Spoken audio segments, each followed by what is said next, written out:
has made it official. They got their captain back. They have their floor general back. They have their leader back. And I remember him telling me, I just want to play basketball. At some point, you can get rewarded like this, and he deserves it. Mo money, no problems. 36-year-old Chris Paul becoming the oldest player to sign a $100 million contract in league history, and does so to remain in Phoenix. He signs a 4-year, $120 million deal. Kyle Lowry, this is a tough one for me and Arda. Raptor fans, he is moving on. We knew he was going to move on. He's moving on to Miami, signed a 3-year, $90 million deal. Goran Dragic going to Toronto on that sign and trade. Lonzo Ball moving on to Chicago. Just some of these signings on a busy day in free agency as we welcome in Adrian Wojnarowski. And Woj, again, busy day in free agency, lots of movement happening, but there's also plenty of superstars in line for contract extensions. Let's start there. What's the latest? Yeah, just reported that Atlanta Hawks All-Star Trae Young has agreed to a 5-year, potentially a $207 million designated rookie max extension. And also Shai Gilgeous-Alexander of the Oklahoma Thunder, a 5-year max extension. And so those are, we'll start to see those as we move forward here in free agency. But Trae Young off a tremendous season, advancing to the conference finals in the East, and obviously Shai Gilgeous-Alexander, who's really the key player in that rebuild in Oklahoma City. Yeah, both those guys worth every penny, and like you mentioned, more big names likely to come. Going back to today, and the Miami Heat, they look like big winners on Monday. Pat Riley, very aggressive, making the biggest splash, landing Kyle Lowry from the Raptors. How much better are they now, and are they done? Well, I think certainly, listen, there's still more they could do. DeMar DeRozan is still available out there. Is there a way that they can get him, perhaps find a way where maybe he takes less money to come to Miami? There's certainly a lot of other options for him. But this is certainly your ultimate win-now team with a lot of key players in their 30s. Certainly Kyle Lowry at 35 years old, and Jimmy Butler in the prime of his career. Listen, Kyle Lowry is going to improve this team. This is a team that with Bam Adebayo, I think, anchoring the middle, heading into his prime, an all-star. He's an Olympian in Japan right now with Team USA. This is a Miami team that didn't like the way their season ended.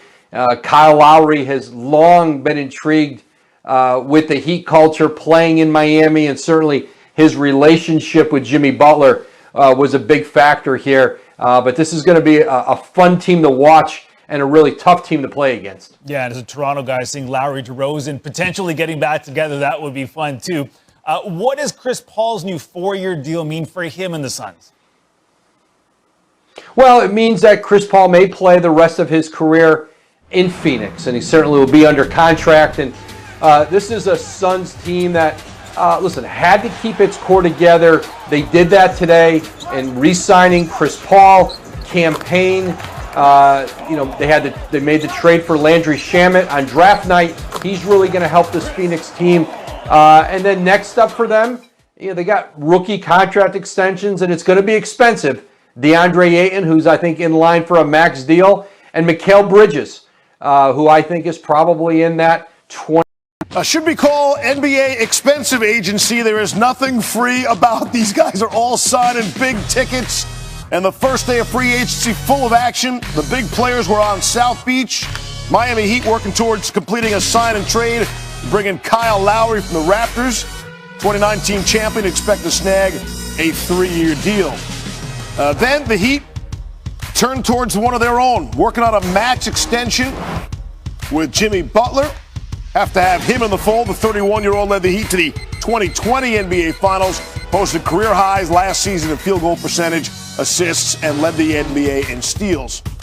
And also the Heat took care of sharpshooter Duncan Robinson, agreeing to a 5-year, $90 million deal.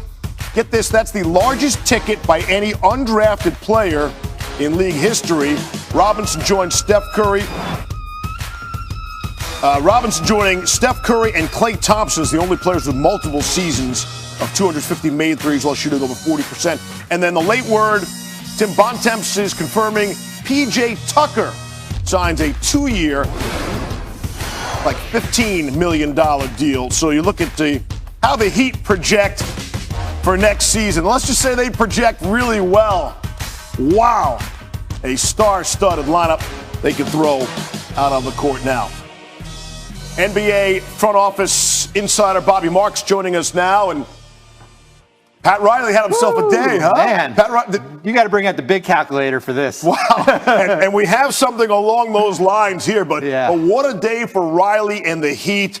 And maybe completely transforming their roster now. Obviously, took care of some of their own. But you tell me, where do you want to start here, and how much better are the Heat today than they were yesterday? Yeah, well, I'll start with it. They're a top 3 team in the Eastern Conference. I'm putting them up there with Brooklyn. I'm putting them up with Milwaukee, ahead of Philadelphia. I think these moves solidify that, especially with Kyle Lowry. I think the gymnastics as far as how they were able to do everything, it started yesterday with Goran Dragic exercising his $19.4 million option. That allowed them to stay over the salary cap. They didn't go under the cap. They could have signed Lowry outright if they wanted to. They didn't do that. And when you take a player out like, Dragic and probably Precious Achiuwa, and then you add Kyle, into that mix, his number is going to be a little bit higher than that 25, right around 27. That keeps you in the game here. What they were able to do, though, is Duncan Robinson. You had his bird right, so now you can exceed the salary cap to bring him back right around $16 million, and you keep on adding, and they'll be able to stay under the luxury tax, under the hard cap. When you look at here, they're under, and then you look at you look at a player like, we'll see where P.J. Tucker is down here. I think we might even have him in the 4s. Yeah, we got him in the 4s. And then you had P.J. Tucker, because what happened is that you still had here's PJ, you still had your mid-level exception. So you had your $9.5 million mid-level exception. PJ gets about $7 million of that. And then when you slide him in there, you're still under the luxury tax. And How's that possible? And you can fill out the rest of your roster with minimum guys. You're probably going to lose Kendrick Nunn, who's a restricted free agent. But, yeah, you basically have turned over your roster, 2 years after they made the Jimmy Butler deal, something into nothing, and now this is a top 3 team in the Eastern Conference. Yeah, that is amazing how quickly you can transform. It's also amazing how you can go the other way. Toronto was 2 years ago, right? Yep. The Raptors are unrecognizable now from that championship club. What happens if I tap on this Kyle Lowry? Like the whole thing explodes? No, not yet. All right. But how quickly it can change in the NBA, right? It can turn quickly, and they were able to. Hey, you get swept by Milwaukee last year in the first round. Like, change is coming here. So obviously, look like the Phoenix Suns, off their NBA Finals appearance. I mean, they're right there in the mix. You feel good about that. I'd be curious, what they would look like without Chris Paul, but that's a nightmare that they don't have to worry about anymore. But Paul is back in the fold. What's that mean for them? Yeah, I mean, when he opted out of that $44 million contract, the likelihood, someone asked me, what's the percentage? I said 99.9. Right. When you don't leave $44 million on the table to go kind of test free agency, and Paul comes back on a 4-year deal, $120 million. He added length to that. What he was able to do is drop that $44 million number down to around 30. You can go out and re-sign Cameron Payne, who's a free agent, and still go under the luxury tax. Now the priority is your rookie extensions. DeAndre Ayton, Mikal Bridges. Those are contracts for next year, but you can extend them now. But priority one was getting Chris Paul in the fold, and they accomplished that. Bobby, I'm looking around the league today, and I'm seeing, my eyeballs are blowing out with these incredible numbers for guys who are good players or bench players, but just incredible dollars being thrown around the league. There were 3 players. Devontae Graham, $47 million. Norman Powell, $90 million. And then, as you said, Duncan Robinson, $90 million. 2 players were drafted in the second round. Robinson went undrafted. Life-changing money. And none of those guys you mentioned are household names. Look, you pay the big stars, I get it. But the amount of dollars being thrown out there, as you see some of the free agent re-signings, Larry Bird rights. I wonder how many kids know what the Larry Bird rights are, right? Probably not too many. We don't have the time to dig into that. But I think the bottom line here is you have the Miami Heat in the top 3 now in the East based on today's event. I do, and we'll see with Brooklyn. Brooklyn's got some work to do. You know, when you lose Jeff Green to go to Denver in a free agent signing, they brought back Blake Griffin. We'll see what happens with Bruce Brown.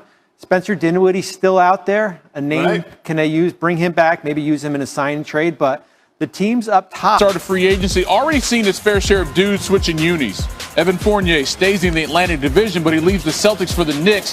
The Frenchman gets $78 million for the next 4 seasons. And aside from giving Team USA fits in Tokyo last week, the 9-year vet averaged 17 points a night last season. We also saw a Ball brother on the move. Lonzo heading to the Windy City for $85 million over 4 years. The eldest Ball brother is coming off a career season. He upped his points, field goal percentage, 3-point, and free throw shooting there in New Orleans. It's all ball bearings. Joining